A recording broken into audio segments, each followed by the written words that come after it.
Yes. So the first thing I would love to do is go ahead and we'll have each panelist introduce themselves in a few sentences, just so we know who you are and sort of what brought you into this community and why you're passionate about, empowering communities, especially shedding light on mental health. So we'll start with you and we'll work our way down. For sure. How's everyone doing?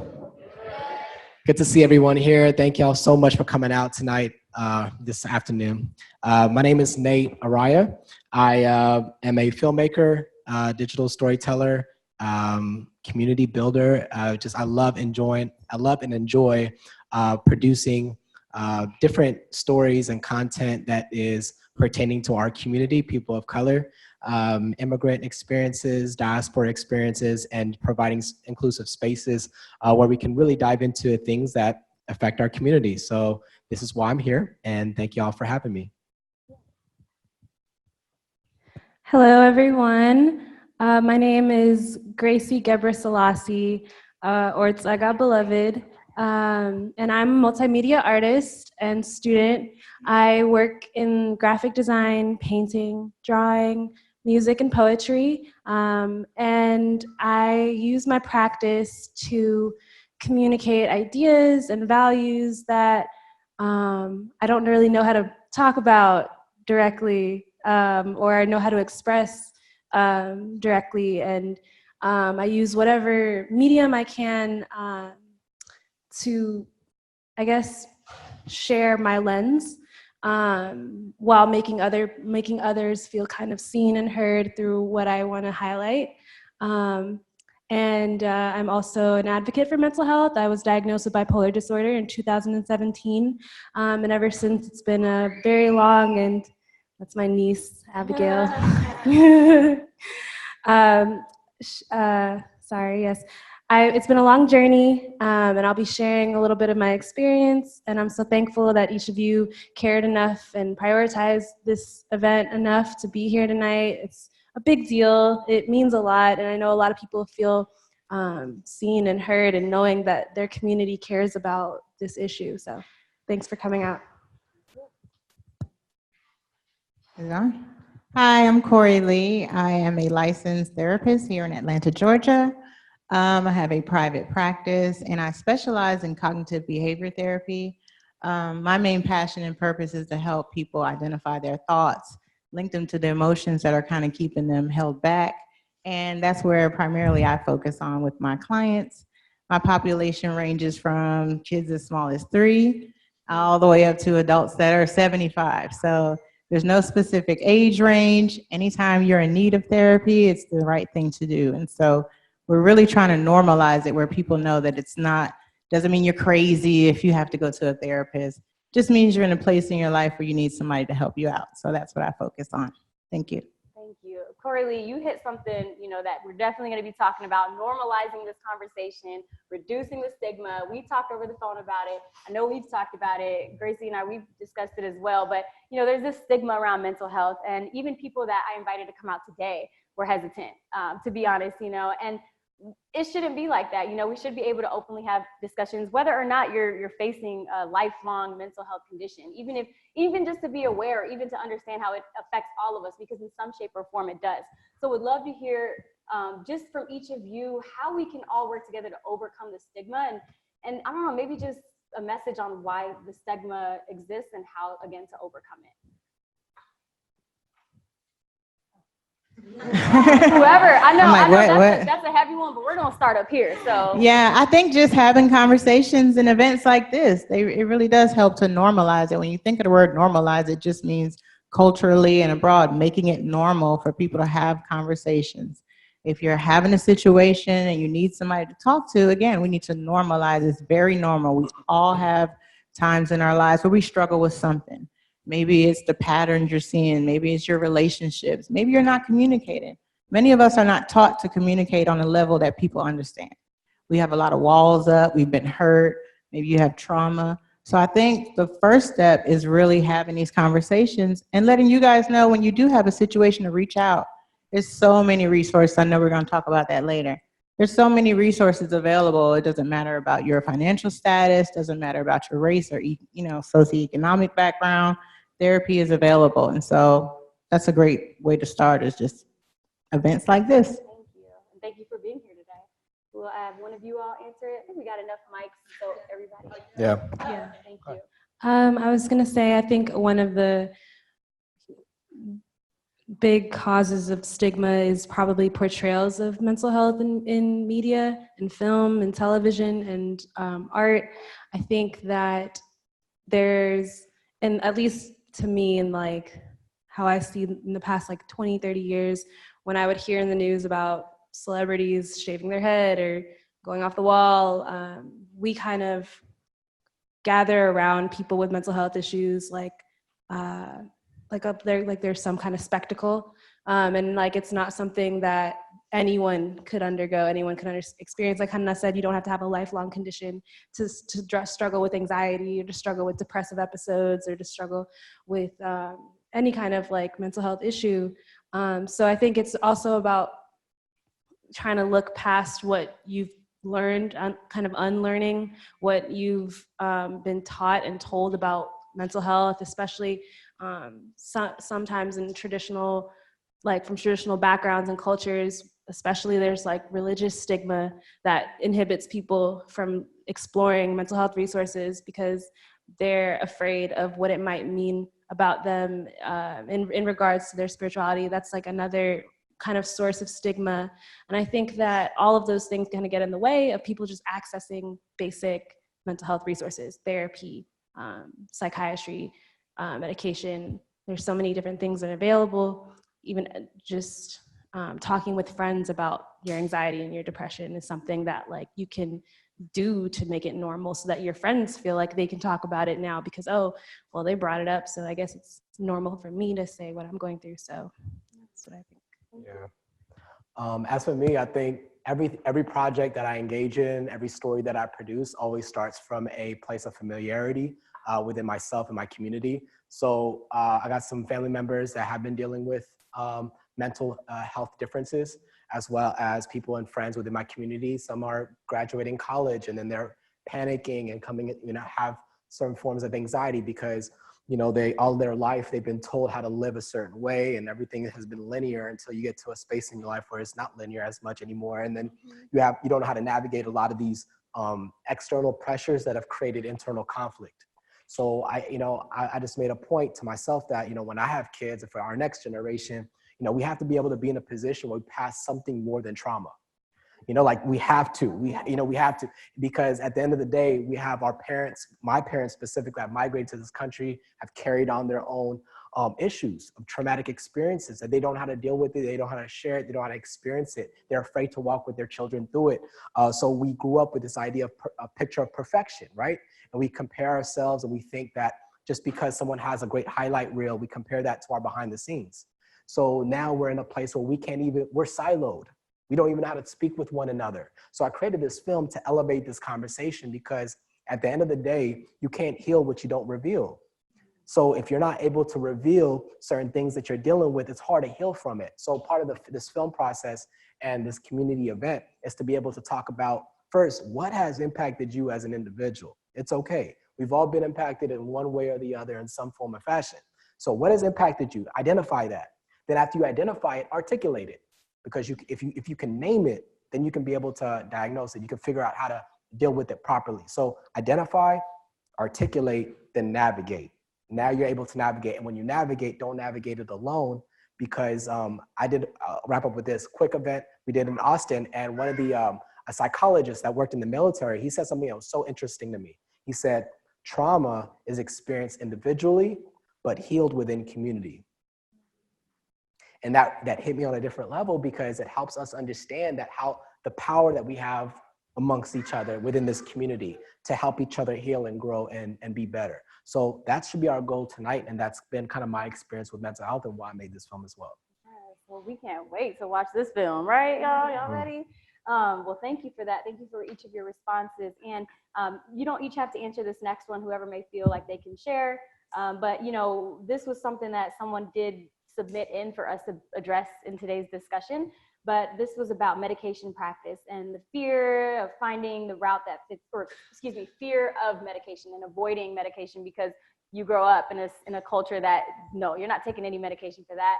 So what do you say to that? And also, just to be clear, everyone has their own path. You know, medication is for some and medication isn't for others. We're not, you know, pressuring you to do one or another. Everyone has their own way of going about it. So maybe if any of you all could shed light, maybe either working with people that you may be able to share or experiencing it yourself. Yeah. So I'll go. I definitely, one of the main things that I stress to my clients is if they are in need of medication, depending on the situation, you know, don't be afraid to utilize it. A lot of people are afraid because sometimes, you know, they might get the prescription wrong, or they feel like they're zombied out, or they feel like their own personality is going to change. But if you're vocal and you verbalize your concerns to your doctor, of course they'll get the medication right, you know, but ultimately the idea is to not to need the medication. And so when we really think about medication too, every medication that's out there, our bodies have the natural ability to produce those same effects. Serotonin, if you're, you know, dealing with depression and you need medication in the moment, that's like a short-term fix. So it's not the idea to be on that medication maybe for the next 20, 30 years, because your body will build a tolerance anyway, right? You got to get to the root of why do I not have my own production of serotonin? Why don't I feel happy? You know, you'd be surprised. Anxiety and depression are probably the two most commonly diagnosed mental health issues. And our body has the ability to, one, not produce cortisol, which is the stress hormone, and two, to produce serotonin, which is the chemical that makes us feel happy. So if you're not feeling happy, get to the root of it. You know what I'm saying? So, but if you do need medication in the interim until you can get to the root of it, I don't see anything wrong with it. Thank you. And obviously, you could always circle back to any of these points as we move forward as well. But again, everyone has their own journey with mental health. And I'm going to kind of do some particular questions now. So with Tsega Beloved, Gracie Tseganish, you did experience your own journey in college, you know, while you were in Southern California at USC. Can you share a little bit with everyone here, just what that experience was and how it transformed you into the person you are today? Yeah. So this is my big movie story. Basically, it was finals of the fall semester of my junior year. And around finals time, you know, like college students, I was not really eating. I was up all night for days in a row, working and working at a really quick pace as well. Like to the point I didn't even notice that I was kind of exerting a lot of energy without refueling. And all of that is what ended up inducing an episode of psychosis that I experienced, which is what triggered and identified my bipolar disorder type 1, which is differentiated from bipolar disorder type 2 in that it encompasses bipolar depression along with bipolar mania.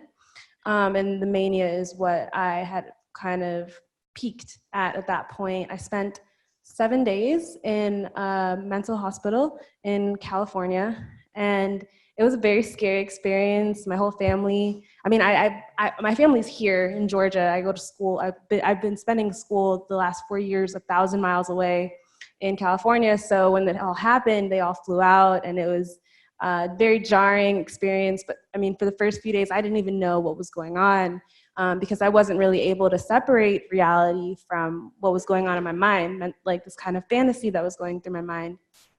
And the thing about it is that the symptoms of it were kind of popping up in the weeks and months that led up to this event. I was having little episodes of mania, but I couldn't really recognize it because I didn't know the symptoms. I didn't know that like having a lot of energy and being able to do a lot of things. And I kind of thought it was like my superpower in a way because it worked to my advantage in college.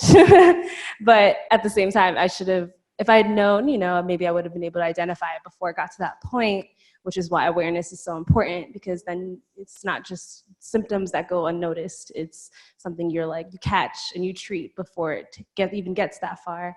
And so this all happened at the end of that semester after I had just released new art, new music, had my first show.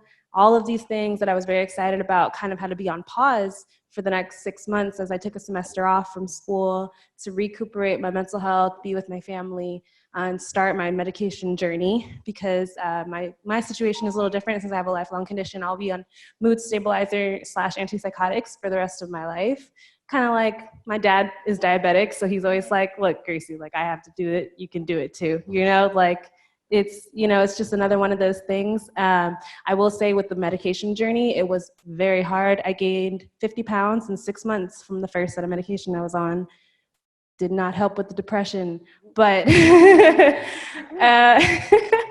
I got on track. I switched medications a few times. Like she was saying, if you communicate to your doctor what symptoms you're experiencing, they will help you identify. There's a lot of different meds out there. They'll help you find the one that works for you. Now I'm on one that works for me, works for my body, helps me to get through my day and not experience the symptoms of my condition. So that I can, you know, be functioning at my best capacity possible. So for me, again, you know, this is a personal journey. I don't want to impose what I do to take care of myself on anyone else. It's just information so that you know, hey, it worked for me. Maybe it works for you or someone else you know. Thank you. I appreciate you because it's nice to know the different journeys and the different options out there because sometimes we just don't know, you know. So all of this stuff has been incredibly informative thus far. Thank you, thank you, thank you. So for Nate and Corey Lee, you know, maybe can you talk a little bit more about why you got involved and what you've learned along the way when, you know, being able to raise awareness about mental health, empowering communities, and having this discussion around mental health. Whoever wants to take that first. Because I know her story, she was directly, you know, admitted into a hospital, like she said, but talk about how y'all got involved. Like I said earlier, it was a combination of multiple variables that was just around me. And also even with me, I think last year I was dealing with a high pressure job, had some family things I was tending to, and just a lot of things happening. And I remember one morning I woke up with these chest pains and it was over my heart. And I was like, okay, I've never felt this before. So I took off work and you know, trying to call the doctor and explain what I was feeling. It's like, you just gotta go to the hospital. So I went to the hospital and they did a whole check on me and they said, honestly, you're healthy, your heart is good. But the one thing that you do need to be careful about is stress. And they said that it was I forgot what they call it, chondro, I don't know. It's an inflammation of the chest muscle that's aggravated within the rib cage. So it happens with just stress, and I wasn't sleeping much. So they just told me you need to take better care of yourself, really get some rest, you know, drink some water, and you know, but you're healthy, you're good. You know, but you know, little instances like that just really helped me put things into perspective to understand that, hey, there are a lot of external pressures we all deal with that we just don't know how to be able to navigate well. So with this film and this project, I think I always start from a place of education and information and providing access, you know, to communities that may be underserved. So for me, I'm one of them. Like, you know, I grew up also even in the church, so there's that spiritual element, but I pray and go to therapy. You know, that's like, you know, and there's nothing wrong with that, you know, but like the idea that you can be able to really navigate, you know, your mental health in many different capacities, you know, through resources that are available to you. So I think that's the access that I've kind of been able to kind of get into through film, media, and providing education information within communities all on my personal journey. Love it. Thank you. And what about you, Curtis? For me, I would say, and I tell everybody this, your passion and your purpose finds you very early, whether you're paying attention to it or not. So when I was about 12 years old, I would walk around with this old school little recorder, and I called myself like I was going to be like the next Oprah or something. So I was always doing interviews. People called it nosy. I called it inquisitive. So I would go around and ask people about their problems. I actually ran in high school like an advice column. So people would write me and tell me their problems, and then I would answer it. So again, all along, all through undergrad, my major initially was communications, and I ended up switching it like 5 times, but I ended up with sociology. It's like all through my life, when I look back, I've always been asked to help people. So I want you guys to really pay attention to what your passion and purpose is. And if you could ask yourself, like, what job would you do that you wouldn't be required to get a paycheck? Like, if you had to do a job for the rest of your life and you wouldn't get paid, what would it be? That is how you start getting aligned with your passion and your purpose. So I knew very young that I would do this for free. So to get paid for it is like awesome. So I think, again, just thinking about being young and going all through college. And I want to point something else out too. Like when you look at all the degrees you have to have and all the licenses you have to have, a lot of times you can get like, it can look daunting. Like say you want to be an attorney, you're like, oh, I don't want to go to school that long. Those years are going to pass you by regardless. So stay aligned with your passion and purpose. Don't let anything kind of derail you. And of course, if your passion and purpose is helping people, it'll be mutually beneficial anyway, because you'll get your paycheck, but you'll also be helping people, which is invaluable. That's right. Thank you for that.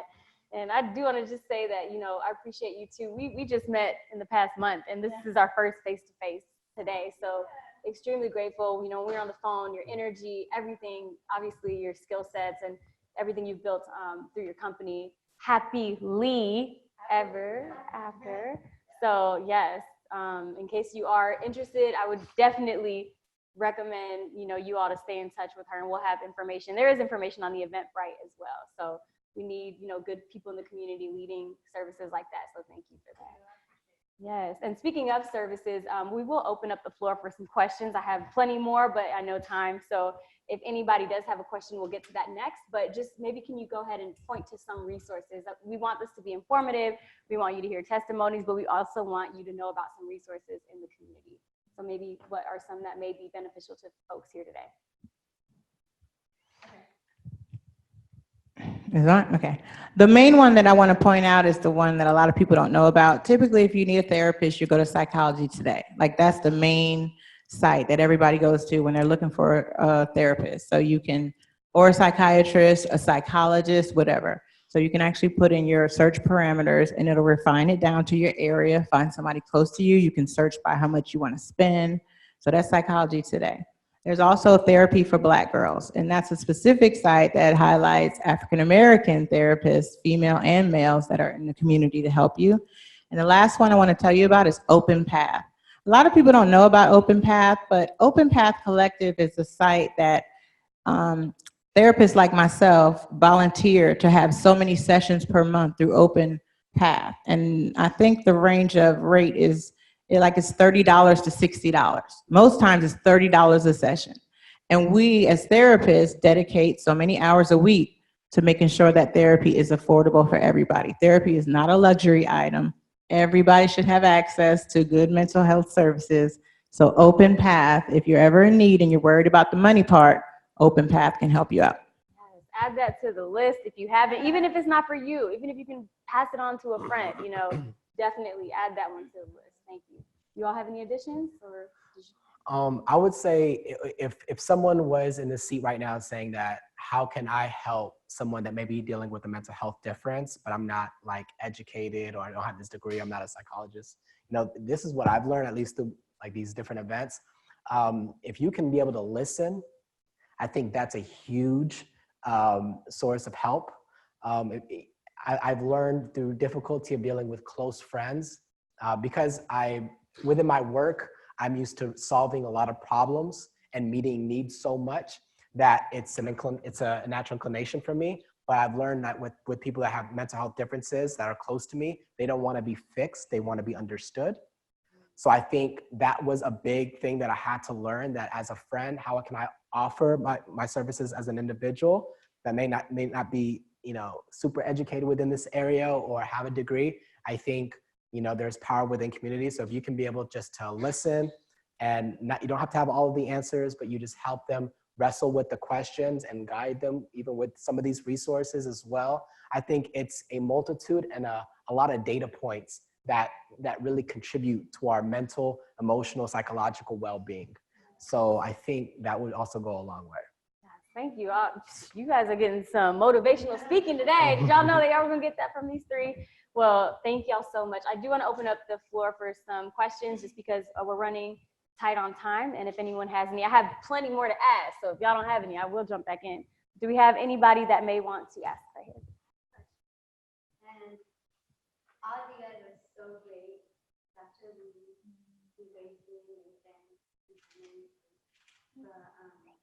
I resonated with a lot of things that you're saying individually.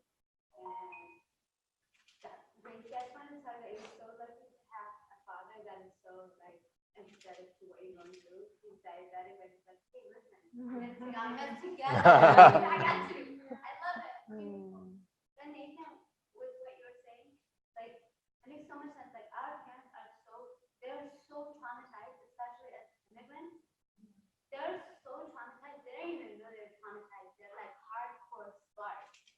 So for them, they're like, the way they are is like their automatic defense mechanism at all times. Where they're like, oh, like, what? What's wrong with you? You have food, you have shelter. You're mad because you're depressed. What is that? You know me, like, I was in Sudan in the shelter. You understand? So a lot of that's how you see, especially where I come from, General Colorado, there have been a number of kids our age committing suicide and younger committing suicide in the past year.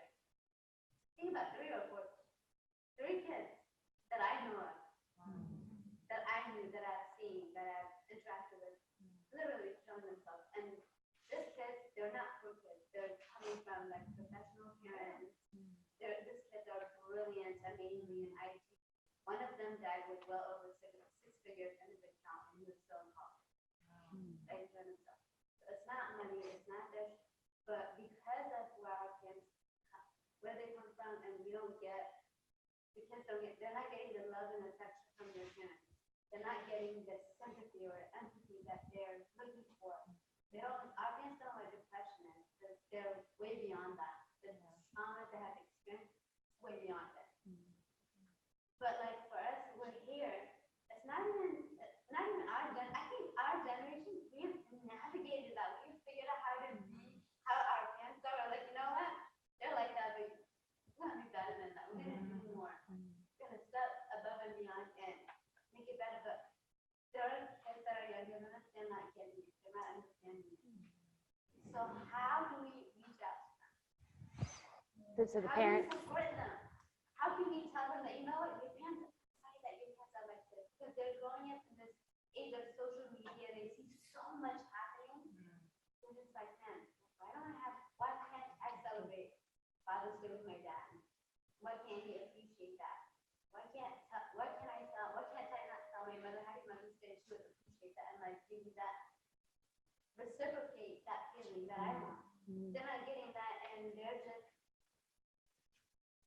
it's really, they're just lost and they're taking it so, we have learned how to not take it personal. We're okay with that. But the younger ones, they're not okay with that. Yeah. So Thank you. How do we reach them? Thank you. You all want to take it? Say something. I think this event is like one of the prime examples of how you can bring people together and make them feel like they can talk about it. I think that's the first part, is making people feel like they can talk about it, because I think that within the Habesha community and even in the Black community, like culturally, it's just not, it's not something anyone brings up. No one's gonna like come to the dinner table and be like, how's your mental health? You know, like how, you know, no one's gonna start that conversation. So it's kind of like, if you care, put that foot forward. I know something that I do, it's like a little small thing, but I follow mental health awareness tags on Instagram so that I can see posts that pertain to mental health awareness, mental illness, mental conditions, like posts that are relatable, and then I reshare them. And you'd be amazed, like the people that I would never think would resonate with these things will reply to me and say, wow, thank you for sharing. Like, thank you. I feel like this is something I've felt. This is something I've been through. So it's like, if you care about mental health, show it, talk about it. Because the biggest problem with mental health is no one's talking about it.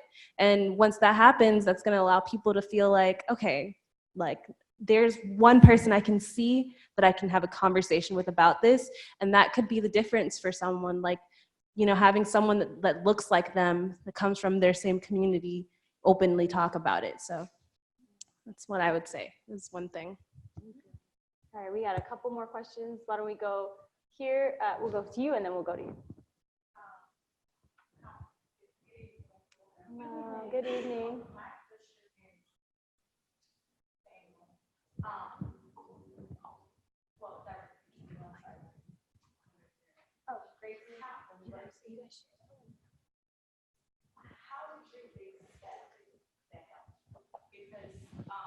Can you wait? Can you ask the question here, please?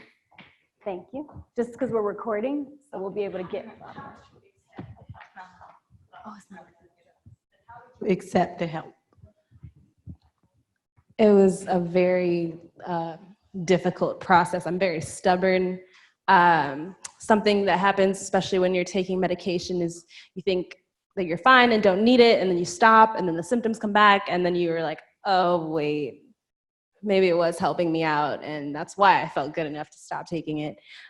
So it really, the truth, I had to hit rock bottom before and I don't think that anyone else should have to do this. I think that my testimony should be a note to say, like, don't let yourself hit rock bottom before you seek help, because you'll survive it.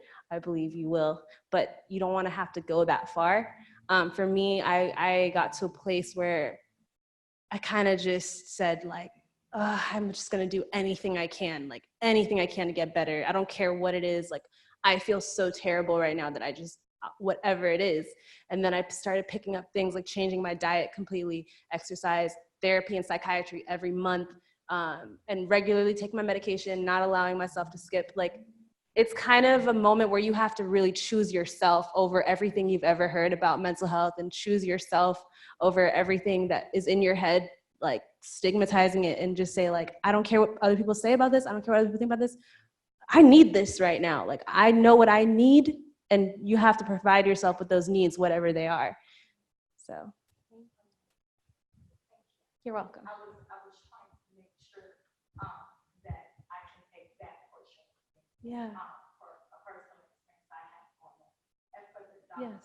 as a family member that is in her predicament, that, and I guess it's probably like substance abuse, and you have to wait for them to hit rock bottom. What do we do? Like, what? Because everybody has a choice. It's individual. You have to, it's not like I can force you to make yourself better. So what would you suggest to us as family members, and we're sitting here and we see you need the help, you know you need the help, but if I take the next step, I'm gonna take today, but if I skip it, then I'm not okay. And then your entire family is disrupted. And that's similar to like what Nate was saying, the trauma is individual, but the healing is, it's relational. And it is, it's your community. And, it's like, it takes a village to raise a child type of situation. We all have villages, ideally. We have families, we have friends. And so it's hard when you have a loved one who, like you said, needs the help and won't take it. You can be as supportive as you can provide resources, but outside of that, the realm of your control is outside of your realm of your control. So that you don't internalize a lot of helplessness, you got to get help for yourself in that moment and really get therapy for yourself, or talk to a friend, or, reach out for your own support, because that's going to be a frustrating road for you because you feel so helpless. But when your loved one needs help, like, she was saying before, they will get the help they need. But what you can't do is force someone, try to mandate it. It's just, studies prove it just doesn't work. They have to hit rock bottom for themselves. And you need to support to kind of go along with it until they get to that point. So give them the resources, encourage them, speak from a place of love, not task-oriented. Be patient, don't berate them. Understand that it is an illness and they need some help. Thank you for that. Thank you for that. Well, before we get to Michael, we're going to get him, and then we'll get one more on this side. So you, okay? So we'll get him, and then we'll see how much time we have left. But I just want to say thank you all. Just so far, can we give him a round of applause for everything we've done? I'm like trying to hold the tears back, y'all. So go ahead, Michael. We'll take you next. Hey guys, I'm Michael. I want to piggyback on her question, but it's not really a question. I don't really want to like answer it, because like you were talking about the first generation, y'all are the first generation. I'm like the only young one here, so I'm from the second generation. So I want to like tell you. So I want to tell you from like our point of view, because our parents, like you said, they're so strict and they're like one mindset. It like I was blessed to have a mom who really like supported me to whatever I want to be. So she doesn't mind whatever I want to be right now. But a lot of the kids, like when I ask them what do they want to be when they grow up, they always be doctor, lawyer, engineers, always want those three things. And they don't have a reason behind it. And I feel like a way to support the kid and to make sure they can like actually understand what they want to be is to talk to the parents. Like y'all are just like talking between like, no offense. I mean, y'all are doing a amazing job, but like we're talking between each other. But I feel like we should go and communicate to the parent. I mean, even if you talk to one parent, it takes one parent at a time. We're like, oh, Habesha parents or a community, they're always strict. They're always like one-sided. They're not going to listen to you. But if you keep saying it over and over again, they're eventually going to get inside their head. And I feel like if you keep talking to them, like you can get to them and like convince them that, oh, we shouldn't be raising our kid this way or something like that. Because all the people I see like around me, they always just want to be one thing and they don't have a like desire around it. So I think you guys should like really go and like communicate with the parent, and like the parents are the primary source around it. And even if that doesn't work, you should go back to like us as kids and stuff like that and come talk to us, because like now y'all are older. Some of y'all kind of forgot about us, and y'all should like come back and like talk to us and stuff like that and like try to support our ways and stuff like that. Oh, well, can we give Michael a round of applause for the honesty and the transparency? Thank you. I know we have a really beautiful mixed group here today. I just want to make note of that because we have a strong East African turnout, Ethiopia, Eritrea. He said Habesha, that's a term used between those two countries. And then I've met some people from different parts of the country.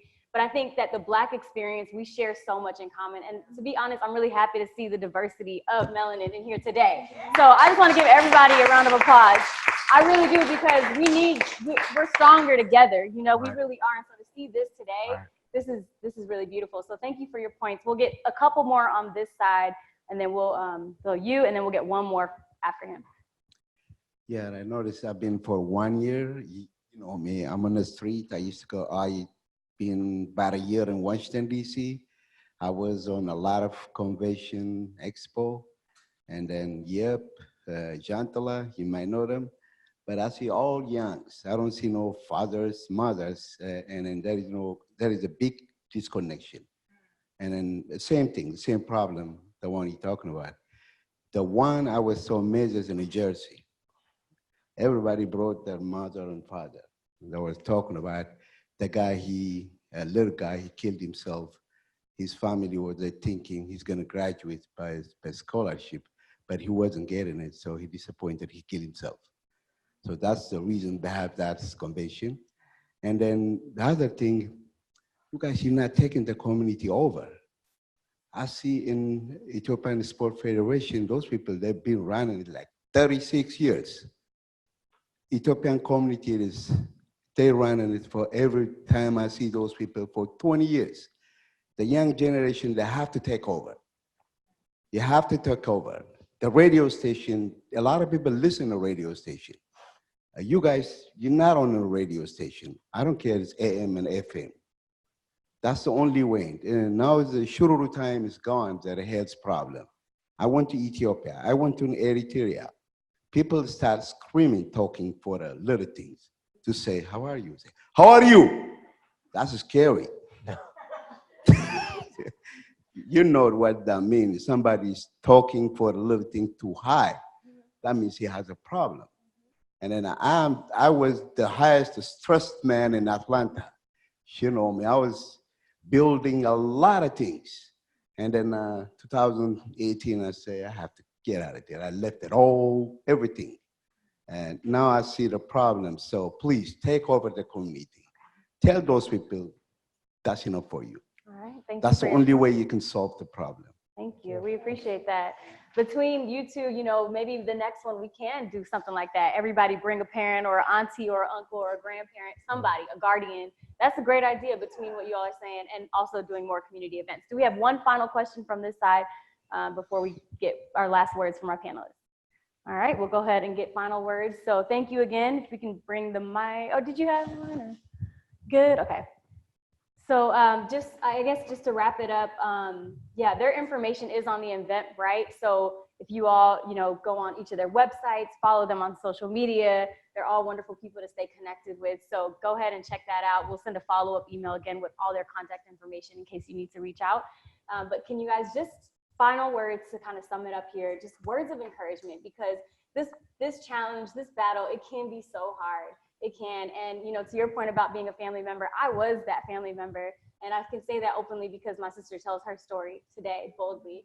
But it was hard. You know, you never want to see a sibling or a family member go through anything like that. It's very hard. So we have to come together. We have to be able to be understanding. And you said patience. You have to be patient because you're dealing with something you've never, ever dealt with in your life. You don't even know how to help your blood sister. You don't know how to help your family member. Get the help and be supportive. And don't say, girl, you're just acting dramatic. Just calm down, girl. I've been through the same things, but I handle it like this. Like, just do it no, you don't know what's going through their heads. You don't know how they're feeling. It's not our place to say. So be understanding, be patient, and help them find the resources that they need. That's what part of this is today, to find resources, to connect with like-minded individuals. So on that last note, if you can share some encouraging words to anybody out there, whether they're going through it themselves or a family member or just someone that needs to learn more about this cause.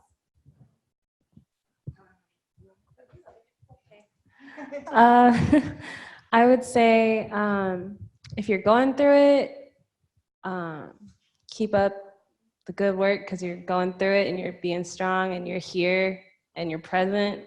And I'm really proud of you for being present and taking a little step towards learning more about this topic and prioritizing this element in your life. Seek whatever you need. Just go to whatever lengths it takes for you to be the happiest and healthiest that you can possibly be, because it's totally worth it. It's an uphill battle, but again, it's totally worth it. And if you have a family member going through it, like Hannah said, patience is really helpful. Patience is kind of like what you'll be stuck with anyway, honestly. So just be understanding, be a listening ear. Don't make people feel like they need to be fixed. Make them feel like they should be heard, you know.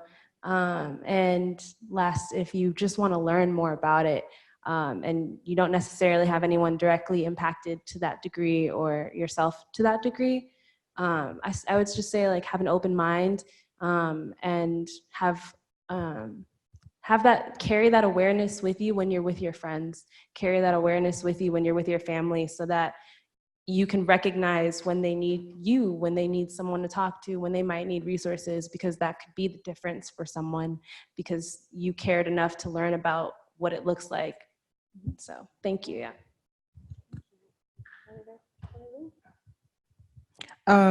Just to kind of piggyback on what she said a little bit, just try to, if you are a family or a loved one of someone who is going through any type of, mental health disorder, really educate yourself. We're in the beautiful age, the internet age. That being said, don't go Googling and diagnosing people. You know what I mean? But please don't do that. if you have specifics and you know what to look for, then edify yourself. You owe it to yourself and to your loved one to, reach out and get as much information as you can. Patience and grace, those are the top two things you have to have. It is a long road, and taking it day by day and understanding that it's different. Every journey is different for everyone. And if you are going through it yourself, reach out, utilize the resources. You could literally Google help in my area, therapy in my area, psychiatrist in my area, or reach out to friends. Reach out to somebody. Don't have this internal dialogue and people don't know you're struggling. We are real good about putting that face on, that real cute Instagram face, and telling everybody, I'm fine. How are you? I'm fine. And inside, you're just crumbling. So reach out, get the help that you need. Thank you for that. Yeah, I would say, again, patience, grace is important. Understand the parents of what we deal with as immigrant parents, or just parents in general, first generation, second generation. I think one of the biggest problems that we have sometimes in households is that there are more hands that are pointing the finger than hands that are being held. And I think what helped me understand parents from a different perspective was understanding that the first or second generation has unconventional ways of living and making decisions and fulfillment. And it's something we have to understand. So it's not like one generation is failing the other. It's just we have different generations with different values, different skill sets, different exposure to education. So we have to see things from a bird's eye view, first of all, and understand and do some reframe thinking. So what I learned is I went to school as a mass communications major, and that was very unconventional for what my mom wanted me to do, which is a doctor, lawyer, and engineer. So at first there was friction in the house, it was conflict, and I had to model what that looked like for her. I had to educate her. And I never saw myself as an educator because all your life you see your parent as a superior force, as someone supposed to educate you. But just as much as he is educating you, you need to educate them as well and hold their hand, because parents are just as vulnerable as you. They just may not show it as much, but they are. And we're all human beings trying to live better lives and leave the world a better place than what we came into it. So patience, grace, give people grace. Give your parents the same grace as well as they will give us, and you just communicate. And it's a long walk alongside people. That's all it is. That's the solution within itself. So have that grace. Understand that also parents feel sometimes paralyzed when they can't parent. Meaning that notice the object of the goal of a parent. The goal of a parent is to be able to direct and provide. When you choose an unconventional way of living, it's very tough for them to provide and guide because it's unfamiliar to them. So that's what happens. So when we choose unconventional routes of living, we're paralyzing them from parenting, from guiding and directing. So understand that your choices, your decisions, you have every right and freedom to pursue the greatest things that you want for your life and live the best life that you want. But also know that there are people around you that will be impacted by it, and you can only do so much. But the one thing that you can do is be able to walk alongside, communicate, and be able to, grow with that relationship. Don't just disconnect. They don't understand me. Don't build a bridge. Don't build a wall, build a bridge for that conversation. So that's what I would say to kind of bridge the gap between these different generations.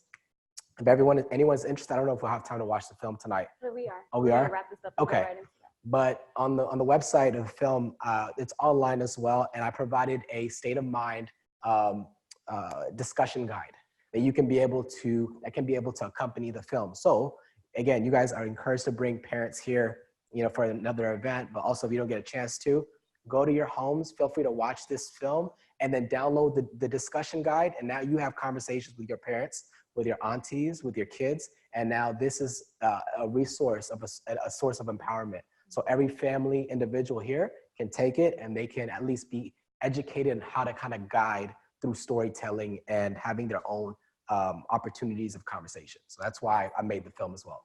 Thank you. Well, can we give our panelists a round of applause? Thank you.